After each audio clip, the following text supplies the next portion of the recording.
Let's continue our initial look at the mixer by looking at these other buttons over here. We'll start with the D button, which activates a delay or timing offset for each channel or each track. We see here that we can delay either in milliseconds or samples. Now the purpose of the delay is really twofold. You can pull things negative or earlier, positive or later, and this can help, number one, by shifting the feel of a track. So if sometimes you pull a certain track ahead of the beat some, it can feel better in the pocket. So you want to experiment with this some. Additionally, sometimes you want some sounds a little bit late, for instance maybe a snare. Then the other aspect of using this is if the track sometimes might have a delay due to processing, going through some effects, audio effects or plugins, etc. You can move it forward and get it back in the timing pocket. This helps compensate for some of the timing delays. And as we'll see in the preferences, Ableton Live has some timing compensation delay, but this still gives you some additional control.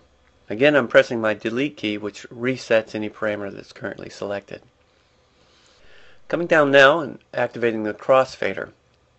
As soon as I do that, you see below each of the channels an AB button comes open.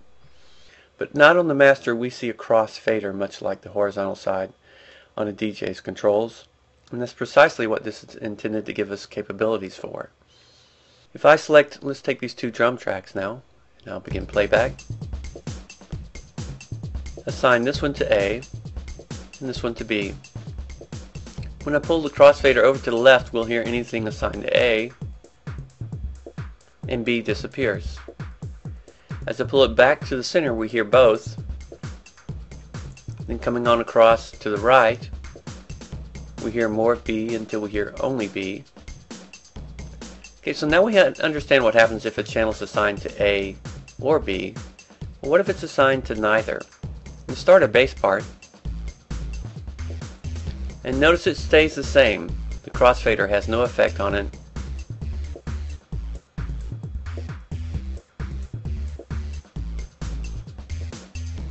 Again, we can add in additional channels.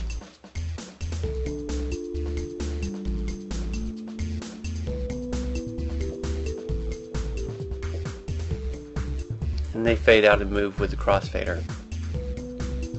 Okay, and stopping all clips.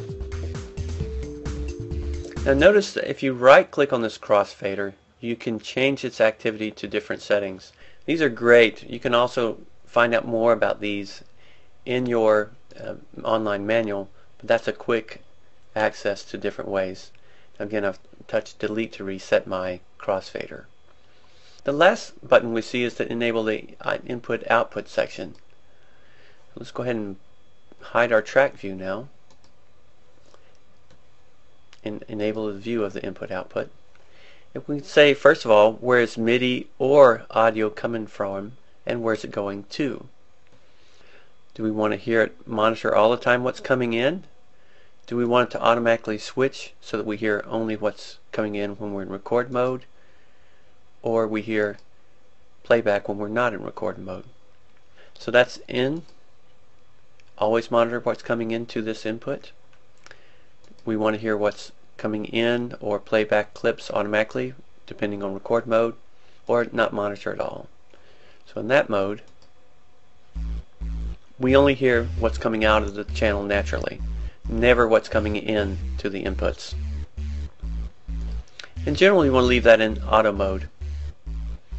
So if you want to play this and you have several MIDI devices, you can identify those: the keyboard, my remote keyboard, my Pad K pad controller. So whatever you might have. We'll delve into more of this later, but if you leave it to all inputs, that will automatically create the ability that no matter what I play, I can hear that sound. Okay, so let's go to input. I play my keyboard. I play my pads. It automatically monitors this sound no matter what's coming in from any MIDI device. Okay, the output, where does the audio go to? We could normally send this to the master, but if you wanted to create some groups, you could send several channels to a new track. Let's talk about how to create a new channel now. We haven't covered that yet.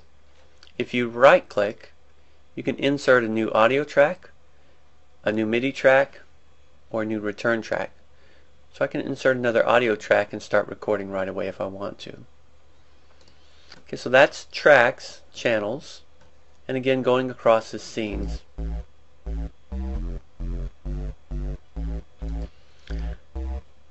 Okay, so again we can hide or reveal any parts of the mixer we may want to give us more screen space for seeing scenes and for seeing clips.